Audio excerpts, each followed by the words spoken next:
आज मेरा मौजू है कॉकलियर इम्प्लांट। कॉकलियर इम्प्लांट के लिए वालिदैन का सबसे पहला ये सवाल होता है, बल्कि एक उनका ये होता है कॉन्सेप्ट के डॉक्टर ने ये कहा है कि कॉकलियर इम्प्लांट होते के साथ ही हमारा बच्चा वजाहत से बोलना शुरू कर देगा और बहुत साफ बोलना शुरू कर देगा। आज मैं आपको इस मौजू को बहुत तफसील से बताना चाहूँगी।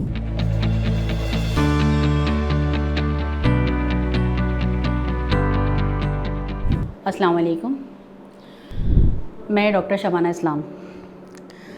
मैं आज आप लोगों से कॉकलियर इम्प्लांट के बच्चों के बारे में बात करना चाहूँगी।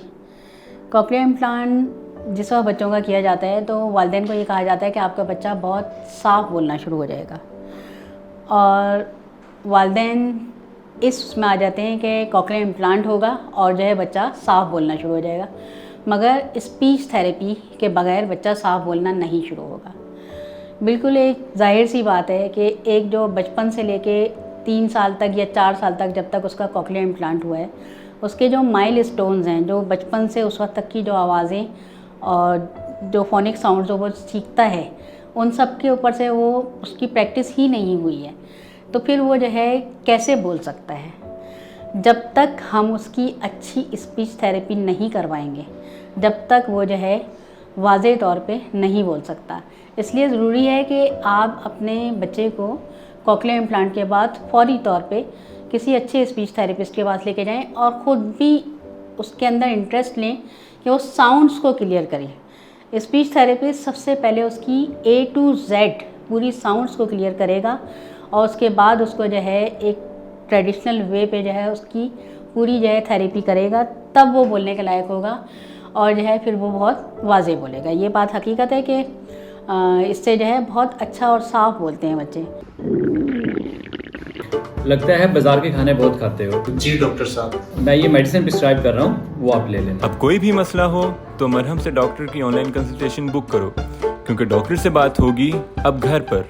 ये बात मगर एक कॉन्सेप्ट जो है कि बच्चा जो है हेयरिंग एड की जगह जो है कॉकलियर इम्प्लांट से बहुत वाज़ेह बोलता है, ये भी एक गलत फहमी है। हेयरिंग एड भी इतना ही सपोर्ट करती है जितना कॉकलियर इम्प्लांट करता है। थोड़ा सा जो है उसमें सिर्फ इतना एक वो है कि कॉकलियर इम्प्लांट से बच्चे जो हैं ज़्यादा वाज़ेह बोलते हैं। अब आज से 20 साल पहले तक अगर हम चले जाएं तो कॉकलियर इम्प्लांट का वजूद ही नहीं था, और उस वक्त जब बच्चा अगर स्पीच थेरेपी से इतना वाज़ेह बोलता था और क्लियर बोलता था, तो इसका मतलब है कि उसको हेयरिंग एड भी इतना ही सपोर्ट कर रही थी जितना कि कॉकलियर इम्प्लांट करता है।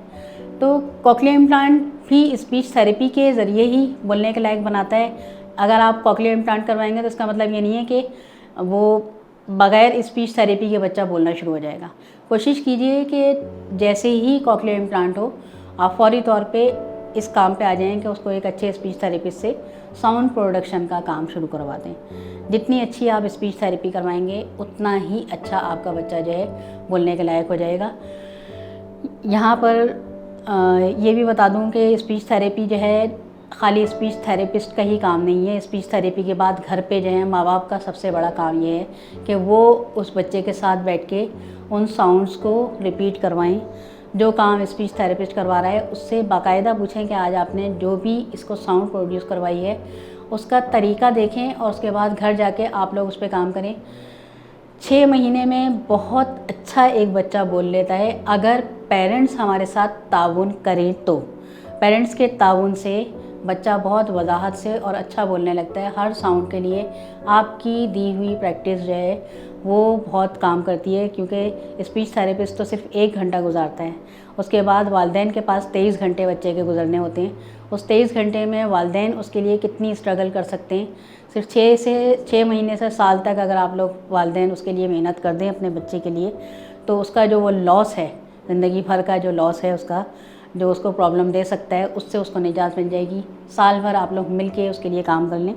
स्पीच थेरेपिस्ट का दिया हुआ सारा लेसन, हर चीज़ जो है रिपीटिशन बार बार करने से आप देखें कि आपका बच्चा कितनी जल्दी बहुत अच्छा फ्रीक्वेंट बोलने के लायक हो जाता है। इस टॉपिक पे हमने इतनी तफसील से बात की है। इसके लिए जो भी आपके जहन में सवाल हो आप वो मुझसे पूछिए, और इसके अलावा अगर आपको जो है मेरा अपॉइंटमेंट चाहिए तो marham.pk से जो है आप इसको जो है अपॉइंटमेंट को ले लीजिए।